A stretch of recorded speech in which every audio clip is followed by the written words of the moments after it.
호랑이가 고분이에서 아이를 안고 있는 걸 목격하게 된 과부. 아니, 저게 무슨 광경인가? 과부가 뒷걸음질 치며 도망가려고 하자 호랑이가 아이를 조심스럽게 건네주는데 뜻밖의 아이를 입양하게 된 과부. 하지만 매일 밤만 되면 호랑이가 고기를 집 앞에 갖다 주고 아이가 아플 땐 약초까지 갖다 주며 호랑이가 건네준 아이가 클 때마다 그 아이의 능력이 심상치 않은데 이라! 캬! 전기수야담을 찾아주셔서 감사합니다. 구독과 좋아요는 사랑입니다. 이야기 한 판 시작해보겠습니다. 옛적 남원 땅에 이르기를 천지가 온통 눈으로 뒤덮인 해가 있었으니 그 해 겨울은 사람의 목숨줄을 얼려 끊을 만큼 혹독하였다 하옵니다. 길 가던 나그네가 얼어 죽고 산짐승들마저 굴 속에 웅크린 채 나오지 못할 지경이었으니 이 어찌 하늘이 노한 것이 아니겠습니까? 그 무렵 깊은 산자락 외딴 초가에 홀로 사는 젊은 과부가 있었으니 그 이름은 연정이라 하였습니다. 시집 온 지 채 1년도 못 되어 남편을 여의고 소복을 입은 지 석 달째였는데 그녀의 얼굴은 24의 나이가 무색할 만큼 핏기 하나 없이 창백하였으며 눈빛은 죽은 사람의 그것처럼 생기를 잃고 있었습니다.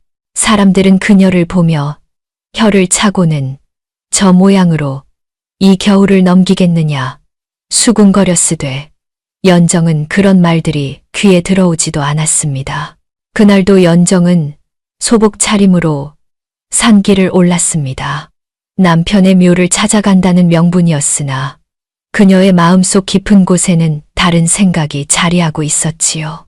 이대로 눈밭에 누워 잠들면 모든 것이 끝나지 않을까.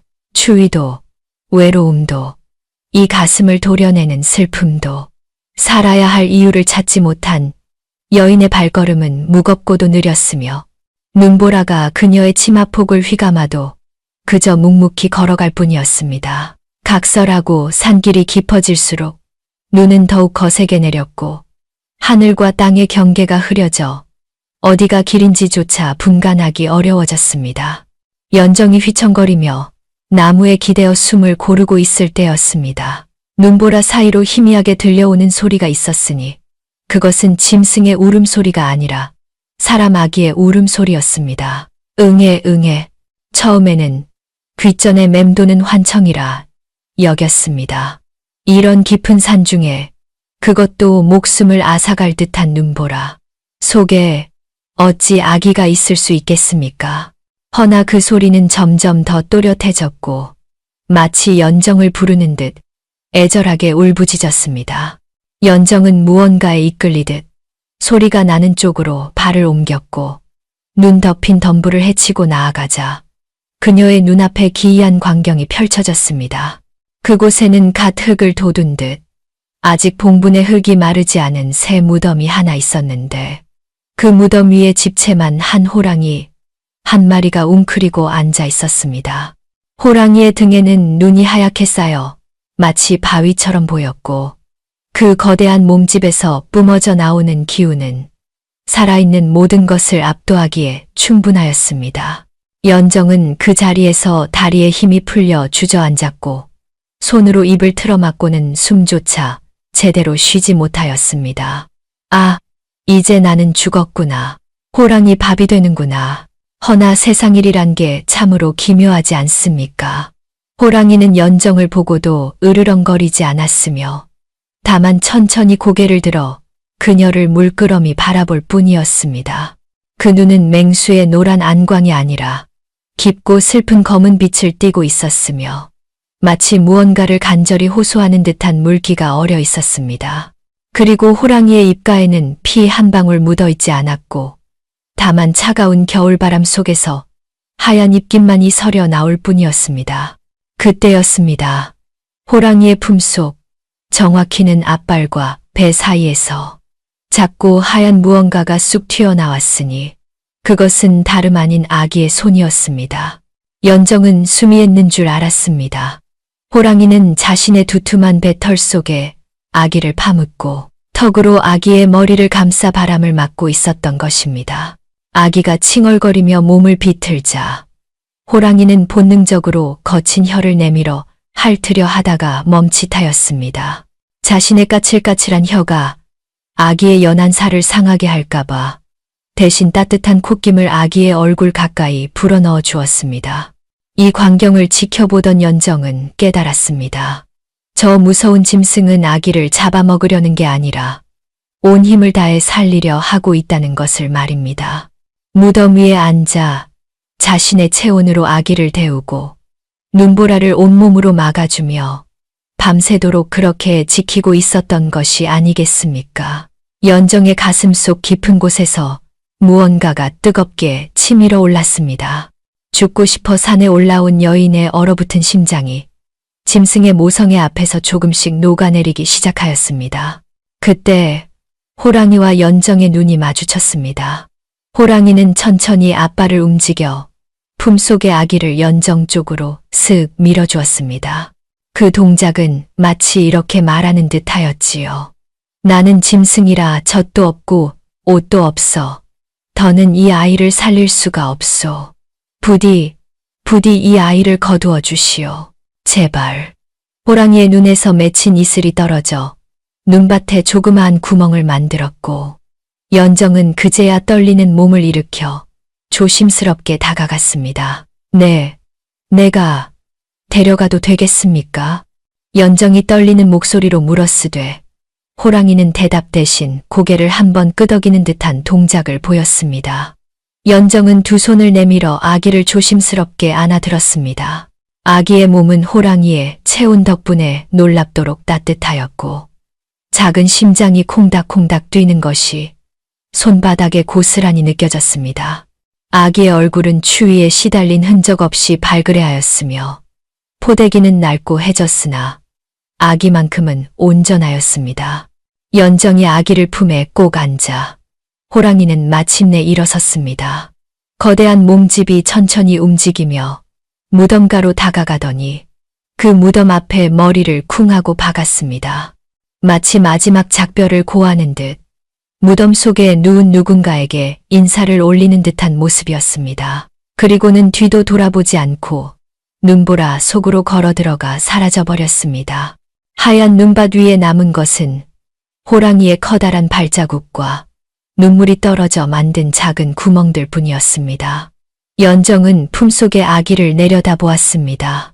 아기는 이제 편안한 듯 잠이 들어 있었고 작은 입술을 오물거리며 무언가를 빨려는 신호를 하고 있었습니다. 그 모습을 보는 순간 연정의 가슴 속에서 묘한 감정이 솟구쳤습니다. 죽고 싶어 올라온 산에서 살아야 할 이유를 찾은 것입니다. 아가, 걱정 마라. 내가 너를 지키마. 내가 나를 살린 것이니 나도 너를 살려야지 않겠느냐. 연정은 아기를 품에 꼭 안고 산을 내려왔습니다. 올라올 때와는 달리 발걸음은 빨라졌고 눈보라 속에서도 길을 잃지 않았습니다. 살아야 할 이유가 생긴 사람의 눈은 어둠 속에서도 길을 찾는 법이니까 말입니다. 그날 밤 연정은 아기의 포대기를 풀어보았습니다. 낡은 천조각 사이로 무언가 딱딱한 것이 느껴졌는데 그것은 반쪽짜리 옷가락지였습니다. 정교하게 깎아 만든 옷가락지의 한쪽 반이 아기의 목에 붉은 실로 매달려 있었으며 달빛 아래에서 은은하게 빛을 내고 있었습니다. 연정은 그 가락지를 조심스럽게 만져보며 생각하였습니다. 이 아이에게는 어떤 사연이 있는 것일까? 저 호랑이는 또 누구였을까? 허나 그것은 나중에 알아도 늦지 않은 일이었습니다. 지금 이 순간 연정에게 가장 중요한 것은 이 아이를 살리는 일이었으니까 말입니다. 연정은 아기를 따뜻한 이불 속에 눕히고 불을 지펴 방을 데운 뒤 빈 젖을 물렸습니다. 물론 젖이 나올 리 없었으되 아기는 그저 빨 수 있는 것만으로도 안심하는 듯 잠이 들었습니다. 그 밤 창밖에서는 무언가 큰 짐승의 기척이 느껴졌습니다. 창호지 문에 거대한 그림자가 어른거렸고 낮게 그르렁거리는 소리가 들려왔습니다. 연정은 알았습니다. 저 상군께서 아이가 무사한지 확인하러 오신 것이라는 것을 말입니다. 연정은 조용히 문 쪽으로 다가가 말하였습니다. 상군님, 걱정 마십시오. 제가 목숨 걸고 이 아이를 지키겠나이다. 창밖의 그림자가 잠시 멈칫하더니 천천히 사라져갔습니다. 그날 이후로도 그 그림자는 밤마다 찾아와 창밖을 서성이다 돌아가곤 하였으니 이것이야말로 세상에서 가장 기이하고도 슬픈 모성애가 아니겠습니까? 그렇게 연정은 아기를 거두어 집으로 돌아왔으나 현실은 생각보다 가혹하였습니다. 아기를 살리겠다는 마음만으로는 해결되지 않는 것들이 너무도 많았으니 무엇보다 연정에게는 아기에게 먹일 젖이 나오지 않았습니다. 남편을 여의고 홀로 살아온 과부의 몸에서 어찌 젖이 나오겠습니까? 많은 배고파 울어대는 아기를 보며 연정은 자신의 무력함에 눈물을 흘릴 수밖에 없었습니다. 아기는 밤새도록 울어댔습니다. 가느다란 목소리로 응애응애 울다가 나중에는 목이 쉬어 헛기침을 하며 칭얼거렸는데 그 소리를 듣는 연정의 가슴은 찢어지는 듯하였습니다. 연정은 빈젖을 물리고 또 물렸으나 나오는 것은 없었고 젖꼭지를 쥐어짜고 또 쥐어짜 피가 배어나올 지경이 되어도 한 방울 나오지 않았습니다. 쌀독은 이미 텅 비어 밑바닥이 보였고 볶감마저 바닥나 방은 점점 차가워져 갔습니다. 아가야, 미안하다. 나 같은 과부에게 와서 이렇게 굶어 죽는구나. 연정은 아기를 품에 안고 통곡하였습니다. 산에서 죽으려던 자신을 살린 것이 이 아기였는데 정작 그 아기를 살리지 못한다는 것이 너무도 서러웠습니다. 미음 한 그릇 끓일 쌀도 없고 죽 한 숟갈 떠먹일 것도 없으니 이를 어찌한단 말입니까? 연정은 하늘을 원망하였고 자신의 팔자를 저주하였으며 차라리 산에서 그대로 얼어 죽을 걸 그랬다고 후회하기까지 하였습니다.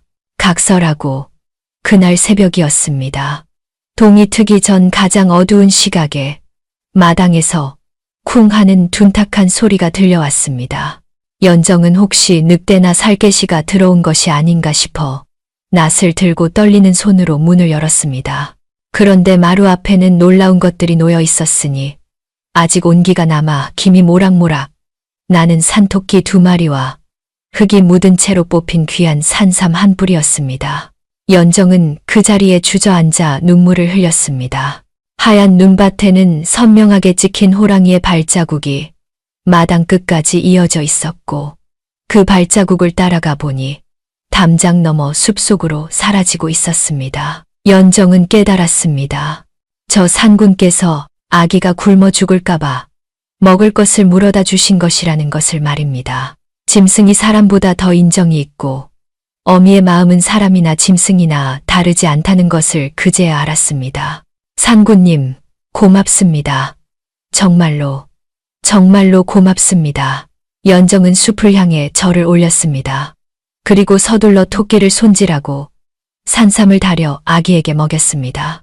산삼을 달인 물은 은은한 향기가 났고 그것을 적신 천을 아기 입에 물리자 아기는 쪽쪽 빨아먹었습니다. 토끼 고기로 끓인 진한 육수에 쌀 몇 톨을 넣어 걸쭉하게 끓인 미음을 조금씩 떠먹이니 죽어가던 아기가 눈을 번쩍 뜨고 생기를 되찾았습니다. 내 이름은 호진이라 하마. 호랑이가 지켜준 보배로구나. 연정은 아기의 이름을 그렇게 지었습니다. 호랑이가 아니었다면 이미 죽었을 목숨이요. 호랑이가 아니었다면 굶어 죽었을 아기였으니 호랑이의 은혜를 잊지 않기 위해 그런 이름을 지었던 것입니다. 그리고 연정은 마음속으로 다짐하였습니다. 상군님, 당신이 밖에서 지키시면 안에서는 제가 목숨 걸고 키우겠습니다. 이 아이가 자라 장성할 때까지 제가 반드시 지켜내겠습니다. 그날 이후로 기이한 일이 계속되었습니다. 밤마다 마당에는 먹을 것이 놓여 있었고 계절에 따라 그 종류도 달라졌습니다.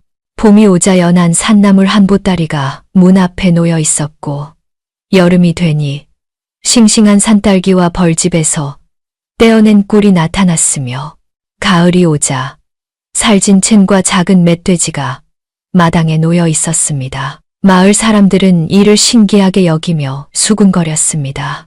저 과부 집에 밤마다 산신령이 다녀간다더라.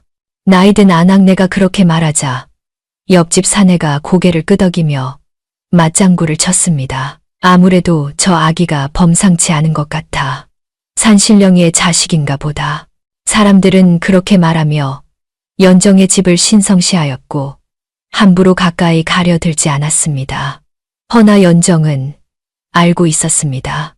밤마다 창호지 문에 비치는 거대한 그림자를 마당을 한 바퀴 돌며 아기가 자는 방문 앞에서 한참을 머물다가는 그 존재를 말입니다. 연정은 그때마다 조용히 절을 올렸고 호진을 더욱 정성껏 돌보았습니다.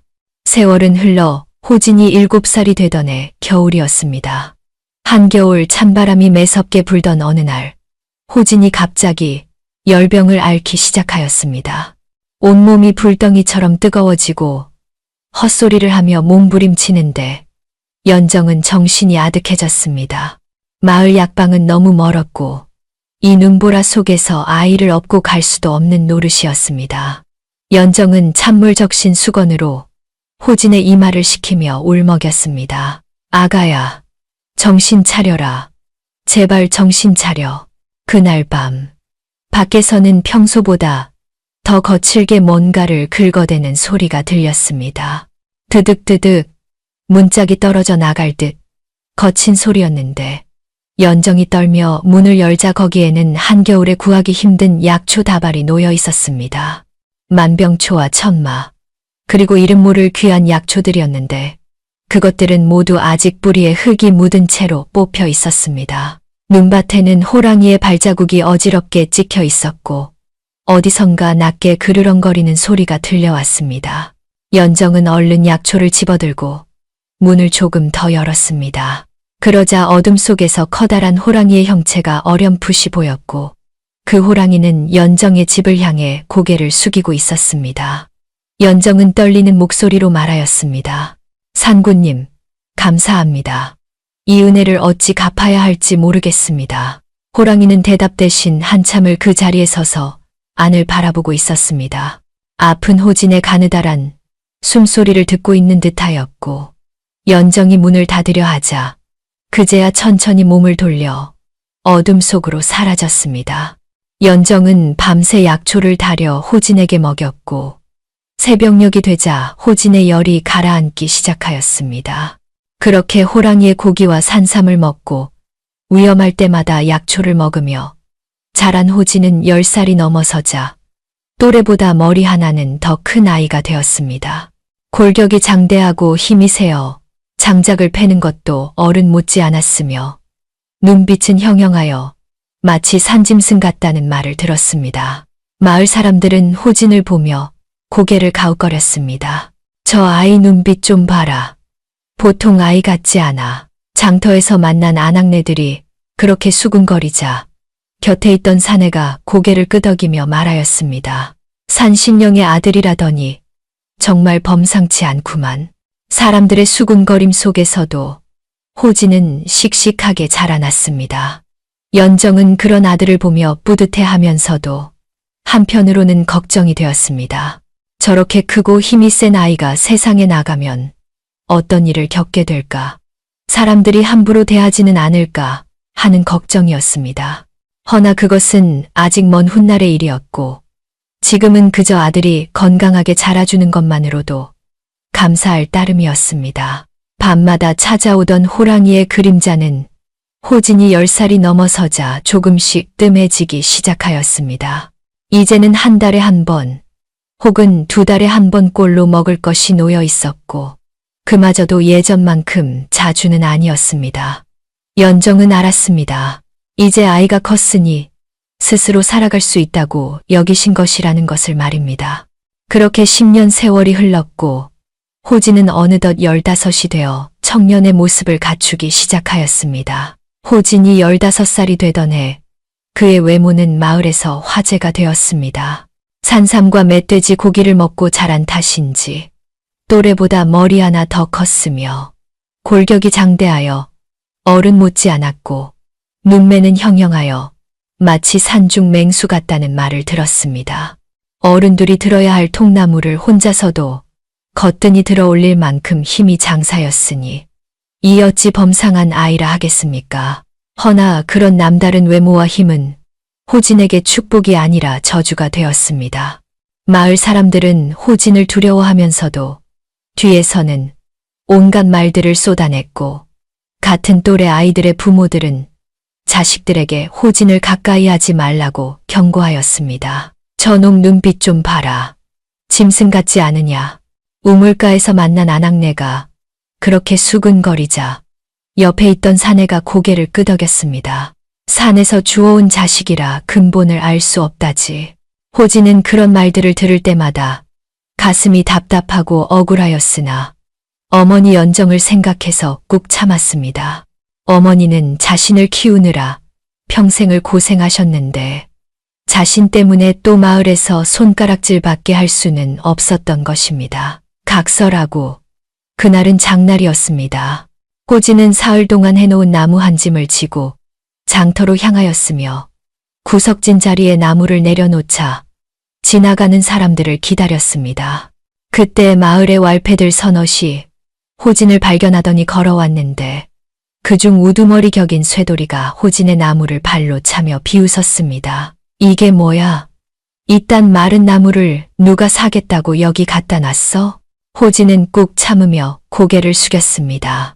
쇠돌이는 더욱 기세등등하게 호진을 밀쳐냈으며 다른 왈패들도 낄낄거리며 웃어댔습니다. 호진은 이를 악물고 견뎠으나 쇠돌이가 한 말은 참을 수 있는 선을 넘어버렸습니다. 근본도 모르는 놈이 장사를 한답시고 나섰네. 애비 없는 자식이라 배운 게 없구나. 그 순간 호진의 머릿속이 하얗게 변하였습니다. 자신을 욕하는 것은 참을 수 있어도 어머니를 모욕하는 것은 참을 수 없었습니다. 호진의 눈이 번쩍 뜨이며 주먹이 저절로 쥐어졌고 그대로 쇠돌이의 멱살을 잡아 들어 올렸습니다.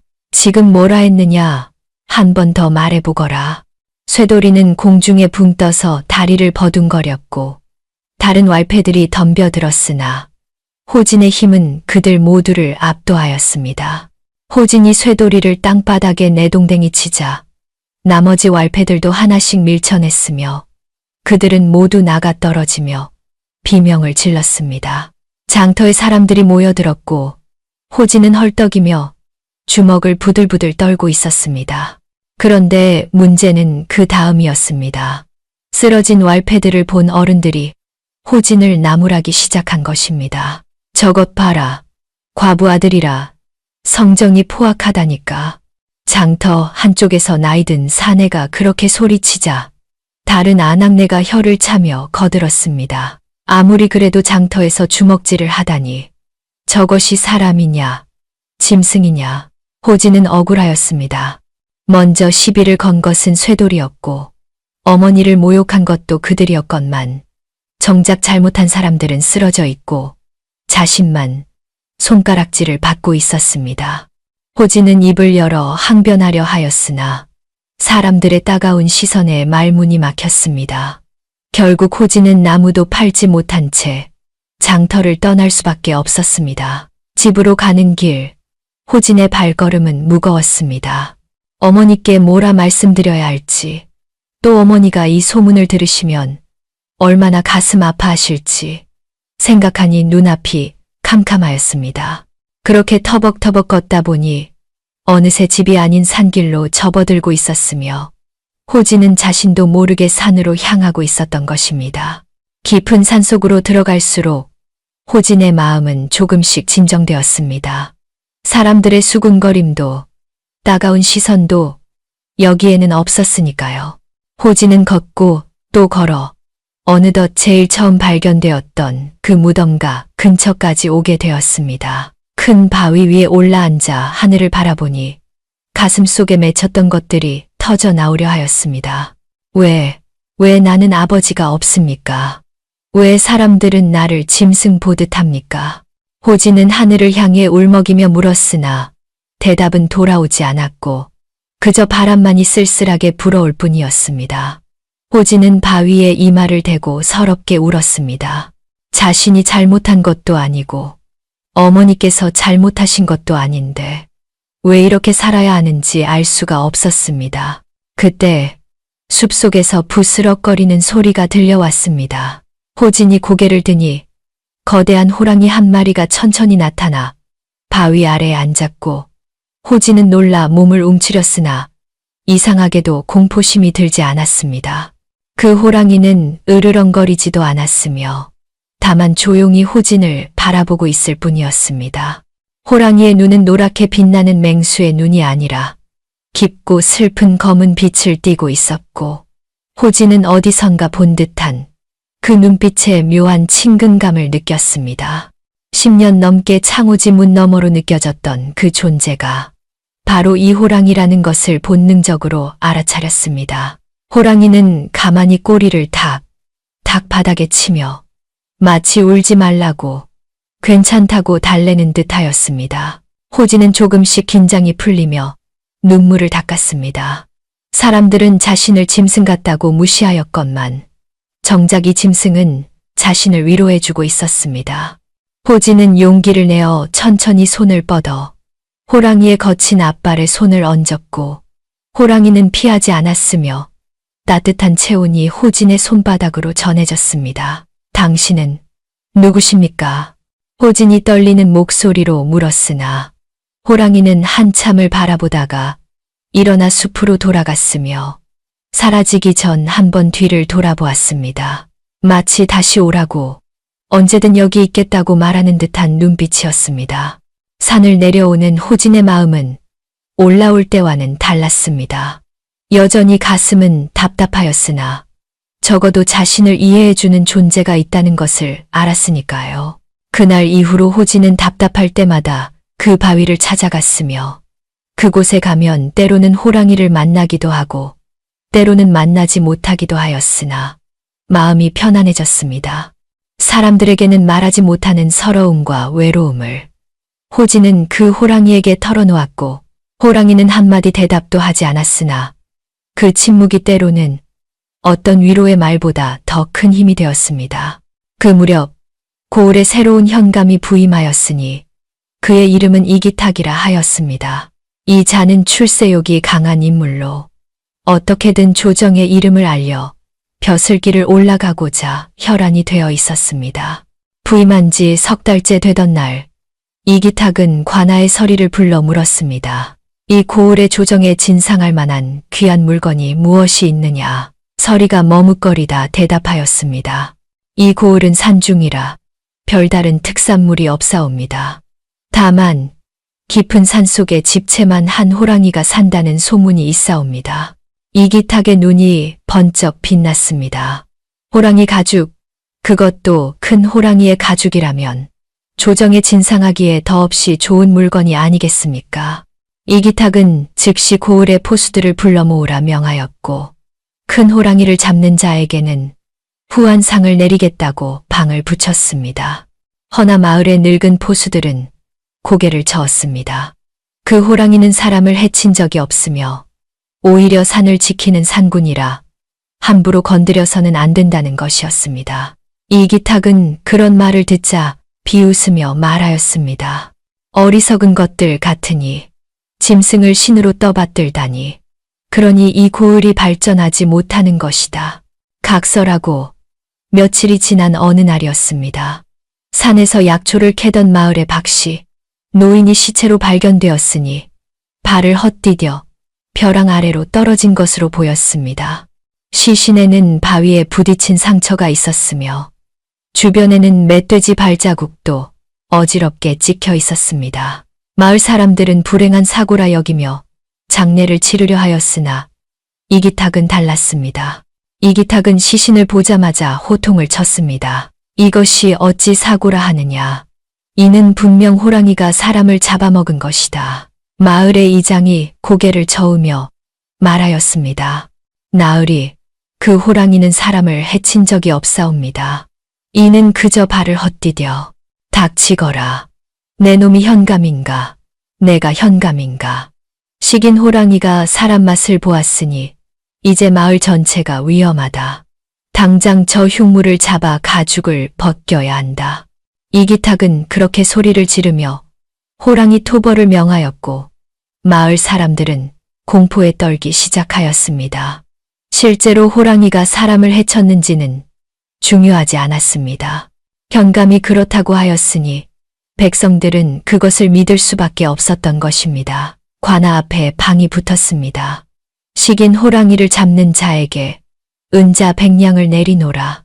사람들이 모여들어 방을 보며 수군거렸고 누군가는 이제 마을이 안전해지겠구나 하며 안도의 한숨을 쉬었습니다.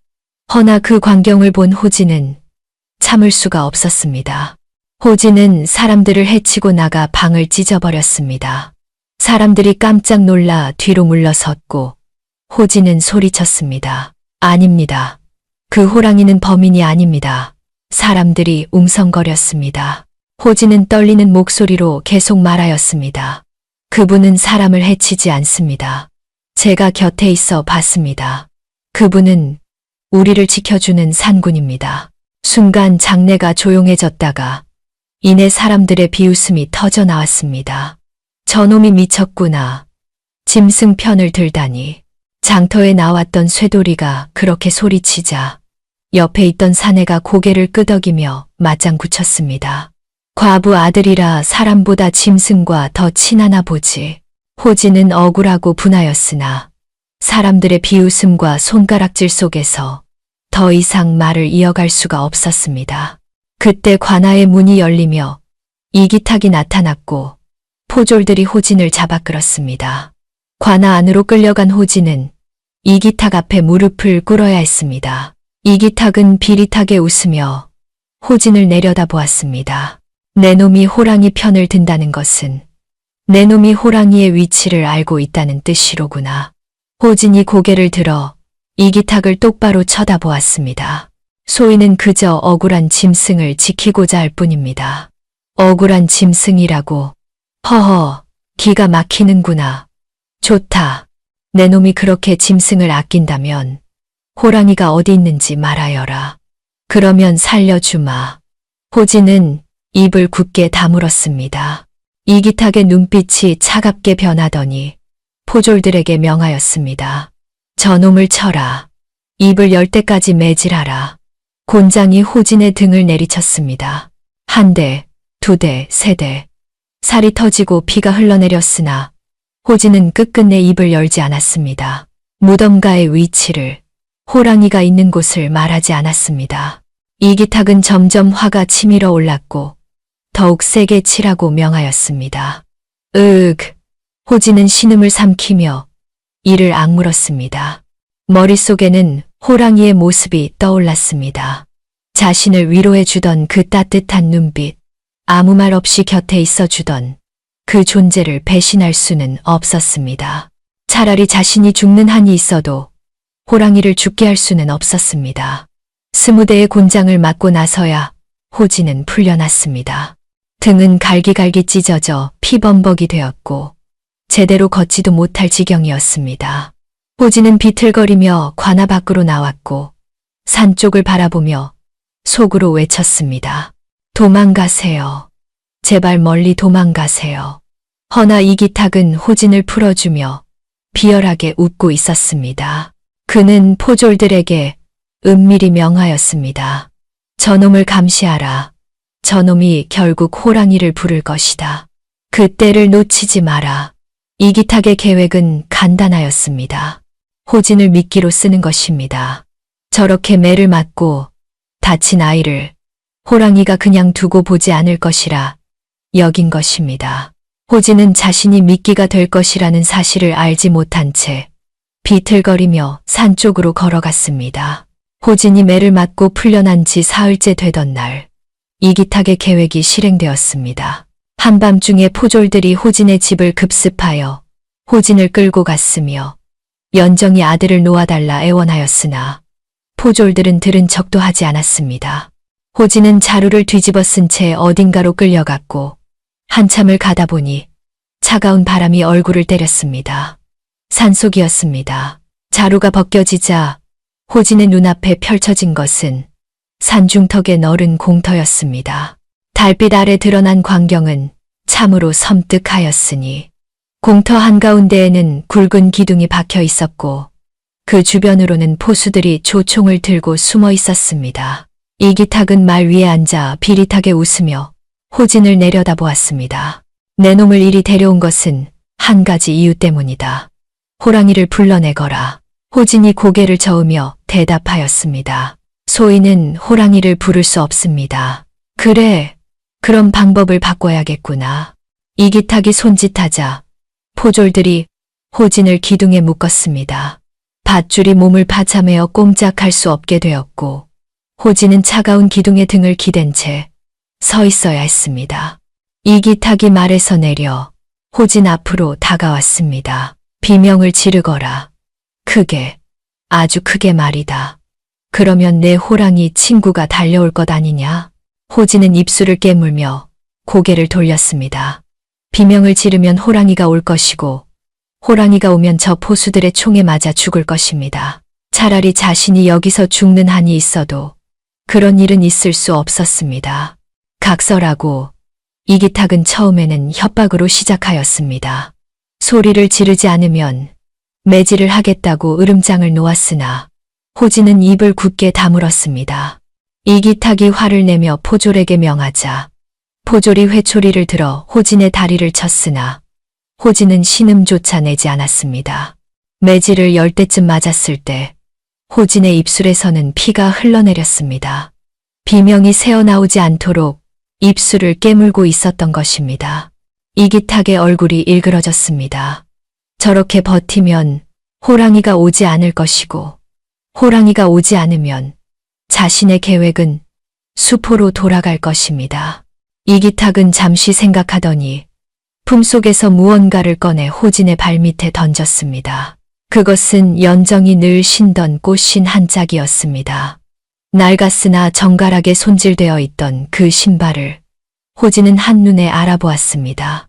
호진의 얼굴이 창백해졌고 이기탁은 그 표정을 보며 비릿하게 웃었습니다. 내 놈이 효자라지.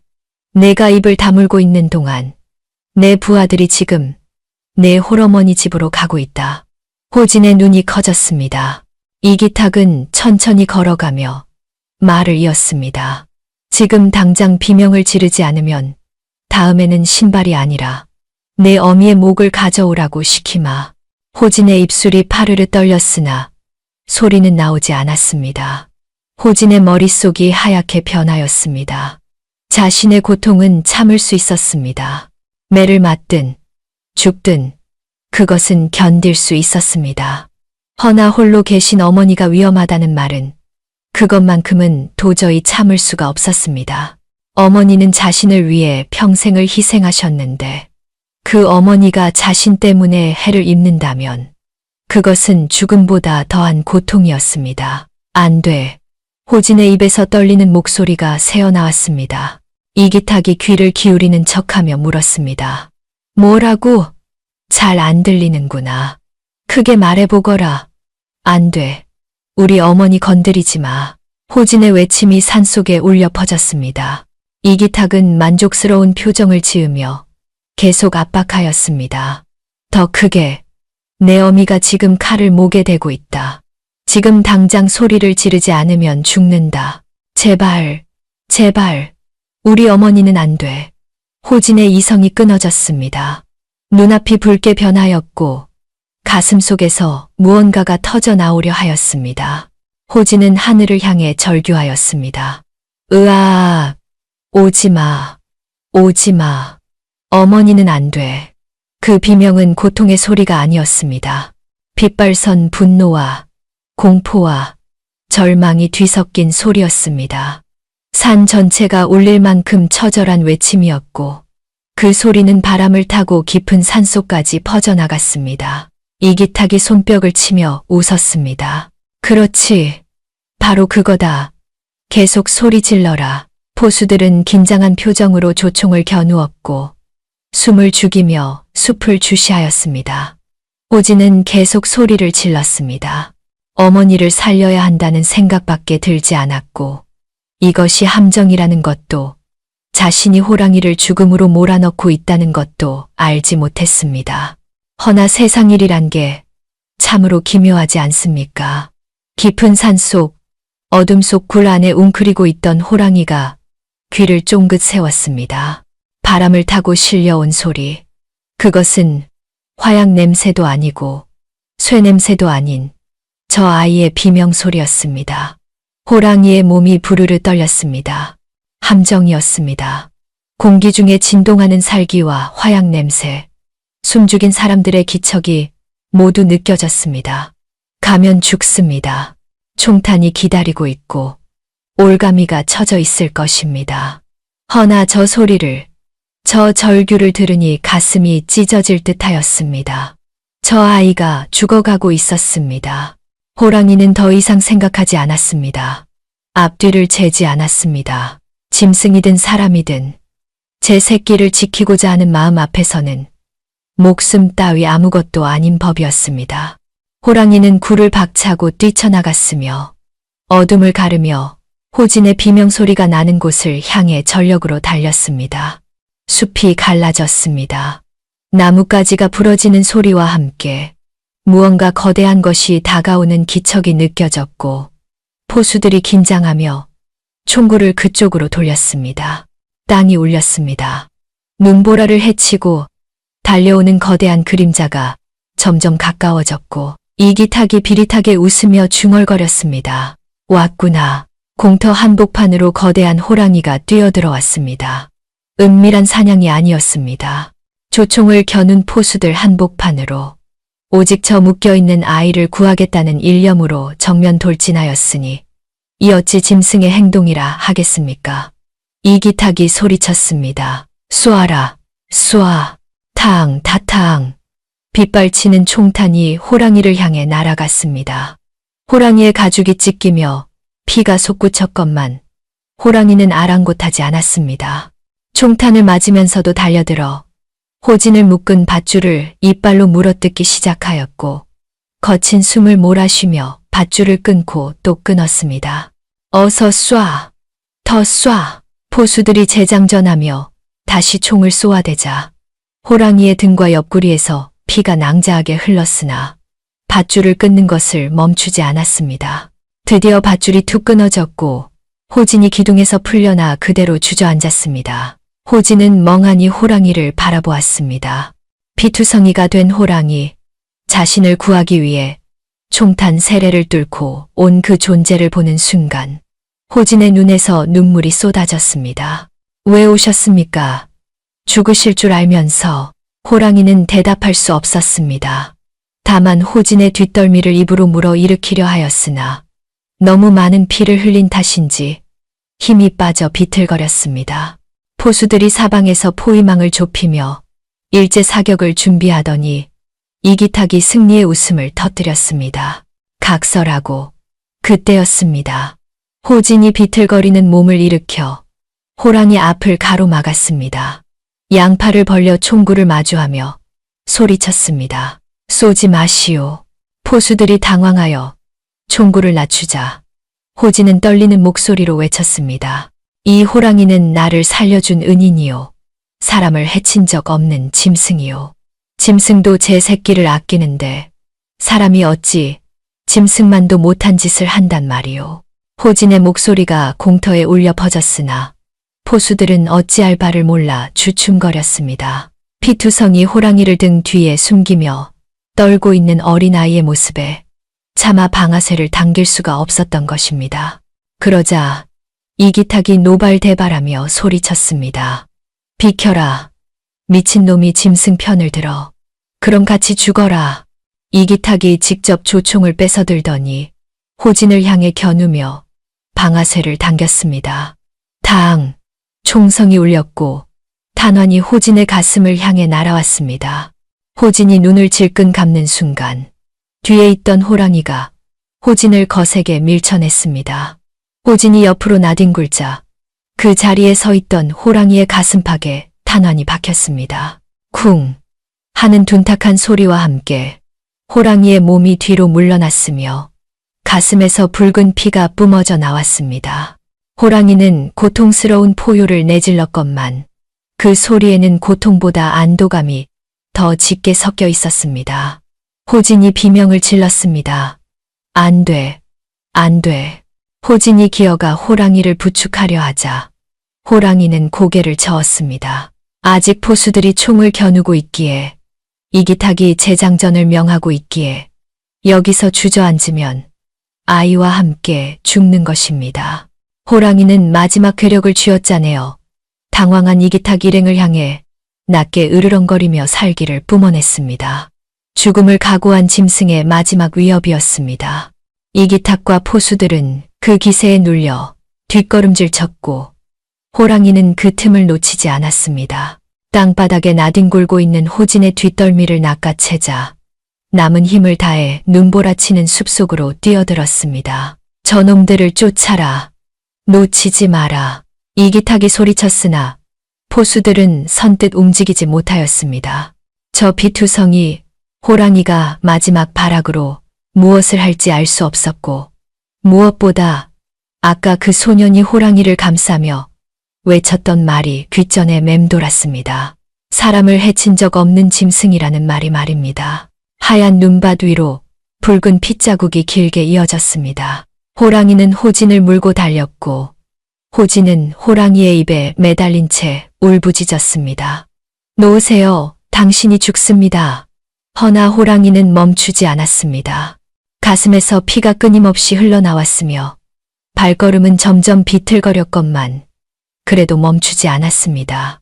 저 뒤에서 쫓아오는 사람들로부터 아이를 멀리 데려가야 한다는 일념뿐이었습니다. 얼마나 달렸을까? 숲이 점점 깊어지며 사람의 기척이 느껴지지 않게 되자 호랑이는 드디어 발을 멈추었습니다. 그곳은 15년 전 호진이 처음 발견되었던 그 무덤가였습니다. 호랑이는 호진을 조심스럽게 눈 위에 내려놓더니 다리가 후들거리며 이내 털썩 주저앉았습니다. 안 돼. 일어나세요. 호진이 호랑이를 부축하려 하였으나 호랑이의 몸은 너무 무거웠습니다. 호진은 옷을 찢어 호랑이의 가슴 상처를 막으려 하였으나 피는 계속 흘러나왔습니다. 눈밭이 점점 붉게 물들어가자 호진은 울먹이며 호랑이의 목을 안았습니다. 왜 그러셨습니까? 왜 저 따위를 위해 목숨을 거셨습니까? 호랑이는 대답 대신 거친 혀를 내밀어 우는 호진의 뺨을 한번 핥아주었습니다. 마치 울지 말라고 말하는 듯하였습니다. 호진은 더욱 서럽게 울었고 호랑이는 천천히 눈을 감았습니다. 아직 죽은 것은 아니었으나 의식이 흐려지고 있었습니다. 그때 눈보라를 헤치며 누군가 달려오는 발소리가 들렸습니다. 호진이 고개를 드니 숨을 헐떡이며 달려오는 연정의 모습이 보였습니다. 연정은 집에서 끌려가는 아들을 뒤쫓았고 눈밭의 핏자국을 따라 여기까지 온 것입니다.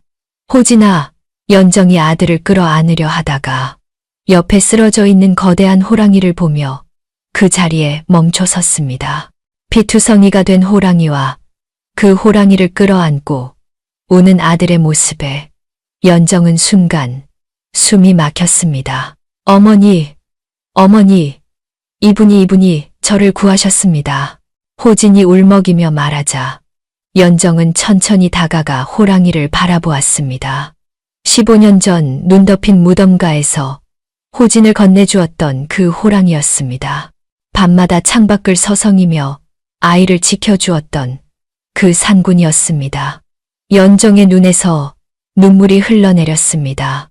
산군님, 이렇게까지 하실 것까지야. 연정이 떨리는 목소리로 말하며 호랑이 앞에 무릎을 꿇었습니다. 15년 동안 호진을 함께 키워온 은인이었습니다. 사람도 아닌 짐승이 말도 못하는 존재가 이토록 한 아이를 위해 목숨을 바치다니 이 어찌 사람보다 못하다 하겠습니까? 제발, 제발 살아나시길. 연정이 손을 모아 빌었으나 호랑이의 숨소리는 점점 가늘어져만 갔습니다. 가슴의 상처에서 흘러나온 피가 눈밭을 온통 붉게 물들였고 호진은 호랑이를 끌어안은 채 하염없이 울었습니다. 차가운 눈보라가 휘몰아쳤으나 새 존재는 그 자리를 떠나지 못하였습니다. 호랑이의 숨소리가 점점 가늘어졌습니다. 연정과 호진은 애타게 호랑이를 흔들며 깨우려 하였으나 호랑이는 눈을 뜨지 못하였습니다. 가슴의 상처에서는 여전히 피가 흘러나왔고 거친 숨소리만이 간신히 살아있음을 알려줄 뿐이었습니다. 상구님, 정신 차리십시오. 연정이 떨리는 목소리로 외쳤으나 호랑이는 대답이 없었습니다. 호진은 눈물을 닦으며 다시 옷을 찢어 상처를 감싸려 하였습니다. 그때였습니다. 호랑이가 힘겹게 입을 벌리며 무언가를 내밀었고 그것이 툭 하고 호진의 무릎 위로 떨어졌습니다. 호진이 고개를 숙여보니 그것은 피가 묻은 반쪽짜리 옷가락지였습니다. 달빛 아래에서 은은하게 빛나는 옷가락지는 정교하게 깎여 있었으나 한쪽 반만 있어 온전하지 않았습니다. 호진은 그것을 집어들며 물었습니다. 이게 무엇입니까? 그 순간 연정의 눈이 휘둥그레졌습니다. 그 가락지를 보자마자 온몸이 얼어붙는 듯하였고 손이 부들부들 떨렸습니다. 연정은 떨리는 손으로 품속을 뒤적이더니 무언가를 꺼내 들었습니다. 그것은 15년 전 호진을 처음 데려왔을 때 아기의 목에 걸려있던 또 다른 반쪽 가락지였습니다. 연정이 두 개의 가락지를 맞춰보자 딱 하는 소리와 함께 하나가 되었습니다. 완벽하게 들어맞는 두 조각. 15년 동안 떨어져 있던 그 조각들이 비로소 온전한 하나의 가락지가 되었습니다. 연정은 그 자리에 주저앉으며 통곡하였습니다. 세상에, 세상에, 상구님 당신이셨습니까? 연정의 울음소리가 산속에 울려 퍼졌습니다. 호진은 어머니와 가락지를 번갈아 보며 물었습니다.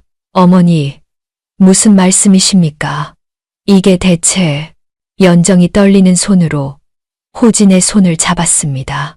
눈물이 멈추지 않았고 목소리는 잦아들었으나 또렷하게 말하였습니다. 호진아, 이 무덤의 주인이 그리고 이 호랑이가 너를 낳아주신 내 친엄이셨구나. 호진의 머릿속이 하얗게 변하였습니다. 친엄이, 호랑이가 도저히 믿을 수 없는 말이었습니다. 호진은 고개를 저으며 뒷걸음질 쳤습니다. 아닙니다. 그럴 리가. 짐승이 어찌 사람의 어미가 됩니까? 15년 전이었다. 내가 너를 발견한 곳이 바로 이 무덤가였고 그때 이 호랑이께서 눈보라 속에서 너를 품에 안고 계셨다. 내 목에는 이 반쪽 가락지가 걸려 있었지. 연정이 떨리는 목소리로 말을 이었습니다. 그때는 몰랐다. 이분이 왜 아기를 지키고 계셨는지, 왜 나에게 너를 건네주셨는지.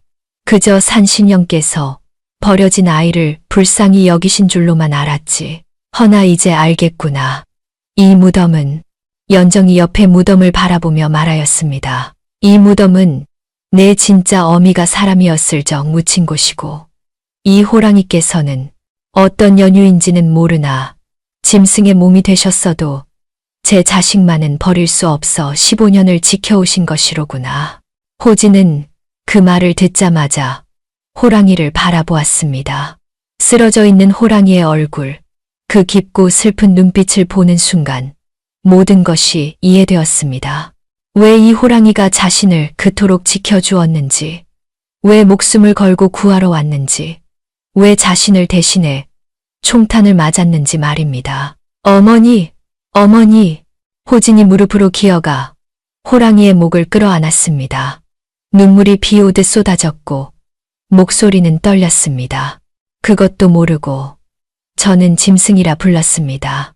어찌 이런 모습으로, 어찌 말 한마디 못하고 지켜만 보셨습니까? 호진의 뜨거운 눈물이 호랑이의 얼굴을 적셨습니다.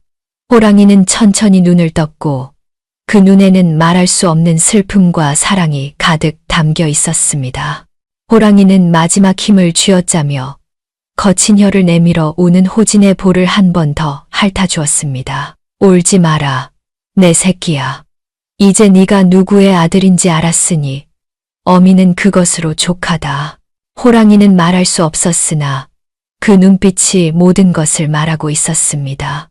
호진은 더욱 서럽게 울었고 연정도 옆에서 함께 눈물을 흘렸습니다. 15년 동안 함께 호진을 키워온 두 어미. 한 사람은 길러준 어미요. 한 사람은 낳아준 어미였으되 둘 다 목숨을 걸고 이 아이를 지켜온 진정한 어미였습니다. 호랑이는 천천히 고개를 돌려 연정을 바라보았습니다. 그 눈빛은 고맙다고, 내 아들을 잘 키워주어 고맙다고 말하고 있었습니다. 연정은 고개를 끄덕이며 눈물로 답하였습니다. 걱정 마십시오. 제 목숨 다해 지키겠습니다. 당신의 아들이자 제 아들인 이 아이를. 호랑이의 입가에 미소가 번졌습니다.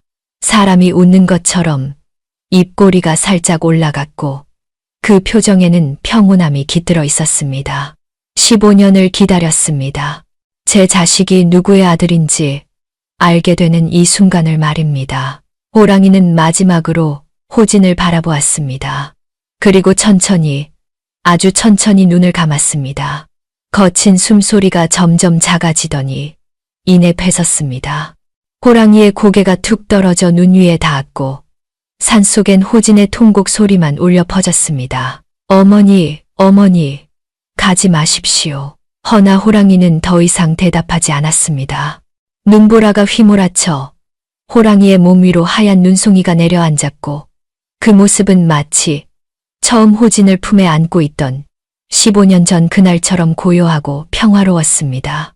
한 어미가 제 새끼를 위해 목숨을 바친 밤, 하늘도 슬퍼하는 듯 눈은 더욱 거세게 내렸습니다. 호진은 호랑이의 시신을 끌어안은 채 하염없이 울었습니다. 목이 쉬도록 울고 또 울었으되 눈물은 마르지 않았고 가슴을 도려내는 슬픔은 가라앉지 않았습니다. 이제야 알았습니다. 15년을 함께했던 그 존재가, 밤마다 창밖을 서성이던 그 그림자가, 산에서 자신을 위로해주던 그 호랑이가 바로 자신을 낳아준 친어미였다는 것을 말입니다. 어째서 이제야 알게 하셨습니까? 호진의 절규가 산을 울렸습니다. 머릿속으로 지난 15년의 기억들이 주마등처럼 스쳐 지나갔습니다. 추운 겨울날, 마당에 놓여있던 따뜻한 산토끼, 배고플 때마다 나타나던 산삼과 콩, 열병을 앓을 때 문을 긁어대며 가져다준 귀한 약초들, 그 모든 것이 이 어미의 사랑이었습니다. 제가 짐승이라 불렀습니다. 사람들이 저를 욕할 때 당신께서 얼마나 가슴 아프셨을까요? 호진은 호랑이의 거친 털에 얼굴을 묻으며 흐느꼈습니다.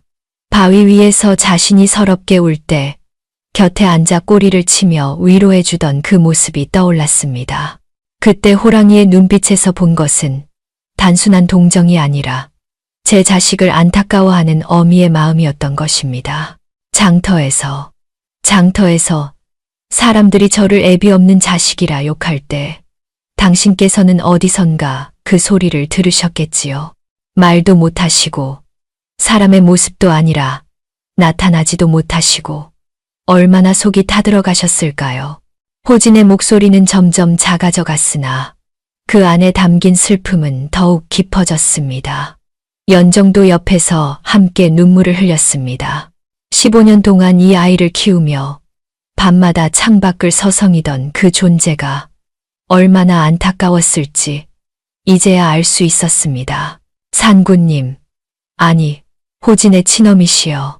연정이 떨리는 목소리로 말하였습니다. 당신께서는 사람의 몸이 아니라 말 한마디 하지 못하셨어도 이 세상 어떤 어미보다 더 훌륭한 어미셨습니다.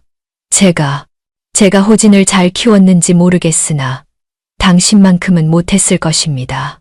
연정은 호랑이의 앞발을 어루만지며 절을 올렸습니다.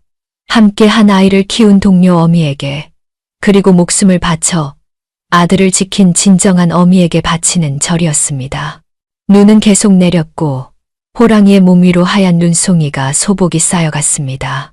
각설하고 호진이 호랑이를 끌어안고 통곡하던 그때 멀리서 횃불빛이 보이기 시작하였습니다.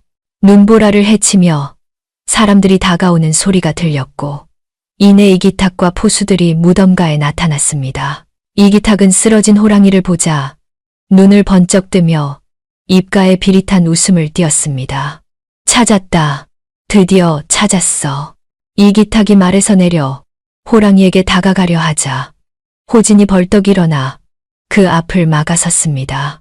비키거라. 저 호랑이 가죽은 내 것이다. 안 됩니다. 이분은 제 어머니십니다. 호진이 두 팔을 벌려 호랑이를 감싸며 외쳤습니다. 이기탁이 코웃음을 쳤습니다. 미친놈이 헛소리를 하는구나. 짐승이 어찌 내 어미가 되느냐. 당장 비키지 못할까. 이기탁이 포졸들에게 손짓하자 포졸들이 호진을 끌어내려 하였습니다. 연정이 앞으로 나서며 소리쳤습니다. 이 아이 말이 맞습니다. 이 호랑이께서는 호진의 친어미시니 함부로 대하지 마시오. 닥치거라. 과부년. 내 놈들이 호랑이와 한패구나. 좋아. 그럼 모두 잡아들여라. 이기탁이 호통을 치며 앞으로 나아가려 하였습니다. 그 순간 하늘이 갑자기 어두워지더니 천둥 소리가 요란하게 울려 퍼졌습니다. 쾅쾅쾅. 맑던 하늘에서 갑자기 먹구름이 몰려왔고 번개가 하늘을 갈랐습니다. 뭐야. 포수들이 놀라 뒤로 물러섰습니다. 그때 하늘에서 번개가 내리쳐 무덤 옆에 큰 나무를 쪼갰고 나무가 불타오르기 시작하였습니다. 불길이 치솟자 포수들은 공포에 질려 소리쳤습니다. 산신이 노했다. 산신이 노했어. 땅이 흔들리기 시작하였습니다. 산 위쪽에서 우르르 소리가 나더니 큰 바위들이 굴러 떨어지기 시작하였습니다. 산사태였습니다. 포수들은 혼비백산하여 도망치기 시작하였고 이기탁도 말을 타고 달아나려 하였습니다. 허나 하늘은 탐욕스러운 자를 놓아주지 않았습니다. 번개가 다시 한번 하늘을 가르며 이기탁이 탄 말 앞을 내리쳤고 말이 놀라 뒷발로 일어서자 이기탁이 땅바닥에 나뒹굴었습니다. 그리고 산 위에서 굴러내려온 거대한 바위가 이기탁을 향해 굴러왔습니다. 살려주. 이기탁의 비명이 채 끝나기도 전에 바위가 그를 덮쳤습니다. 쿵 하는 둔탁한 소리와 함께 이기탁의 목소리가 끊어졌고 포수들은 그 광경을 보며 더욱 빠르게 도망쳤습니다. 천둥과 번개는 한참을 더 울부짖었고 눈보라는 더욱 거세게 휘몰아쳤습니다. 호진과 연정은 호랑이의 시신을 감싸며 땅에 엎드렸습니다. 신기하게도 그들에게는 바위 하나 떨어지지 않았고 번개도 그들을 비켜갔습니다. 한참이 지나 천둥 소리가 옅고 눈보라가 잦아들자 두 사람은 조심스럽게 고개를 들었습니다. 사방은 고요하였습니다. 포수들은 모두 달아났고 이기탁은 바위 아래 깔려 죽어 있었습니다. 호진은 호랑이를 내려다보며 속삭였습니다. 어머니, 하늘도 당신 편이십니다. 그날 밤 호진과 연정은 호랑이의 시신을 무덤가 옆 양지 바른 곳에 정성껏 묻었습니다. 15년 전 호진을 처음 발견했던 그 무덤. 아마도 호랑이가 되기 전 사람이었을 적 묻혔던 그 무덤 곁에 새로운 무덤을 만들었습니다. 호진은 무덤 앞에 무릎을 꿇고 절을 올렸습니다. 어머니, 이제야 어머니라 부릅니다. 늦었지만 용서하십시오. 눈은 조용히 내렸고 바람은 부드럽게 불어 호진의 머리카락을 스쳤습니다. 마치 어미의 손길처럼 말입니다. 세월이 흘렀습니다. 호진은 장성하여 무관이 되었고 나라를 지키는 장수가 되었습니다. 사람들은 그를 보며 호랑이 같은 장수라 불렀으되 호진은 그 말을 들을 때마다 가슴이 뭉클하였습니다. 호랑이, 그것은 자신을 낳아주고 목숨까지 바친 어미의 모습이었으니까요. 연정은 천수를 누리며 호진의 곁에서 행복하게 살다가 어느 봄날 조용히 눈을 감았습니다. 호진은 양모 연정을 호랑이 어미의 무덤 옆에 모셨습니다. 두 어미가 나란히 누워 계시니 호진의 마음도 편안하였습니다. 어느 가을날이었습니다. 머리가 희끗해진 호진이 두 무덤 앞에 술을 올렸습니다. 단풍잎이 흩날리며 무덤 위로 내려앉았고 호진은 조용히 말하였습니다. 두 어머니, 잘 계십니까? 아들은 잘 살고 있습니다. 바람이 불어와 호진의 옷자락을 스쳤습니다. 마치 호랑이의 꼬리가 스치듯 연정의 손길이 스치듯 따뜻하였습니다. 호진은 미소를 지으며 하늘을 바라보았습니다. 구름 사이로 햇살이 비쳐 내려왔고 그 빛은 두 무덤을 따스하게 감싸 안았습니다. 옛적 남원 땅에 전해오는 이야기입니다. 사람은 짐승의 탈을 쓸 수 있으되 짐승만도 못한 사람은 짐승보다 못하다 하였습니다. 남원 산자락에는 아직도 새끼를 위해 목숨을 바친 호랑이 어미의 전설이 흐르고 있으며 가을이면 단풍잎이 그 무덤 위로 내려앉아 어미의 넋을 위로한다 하옵니다. 그 사랑은 사람이든 짐승이든 다르지 않으니 이 어찌 아름답지 않겠습니까?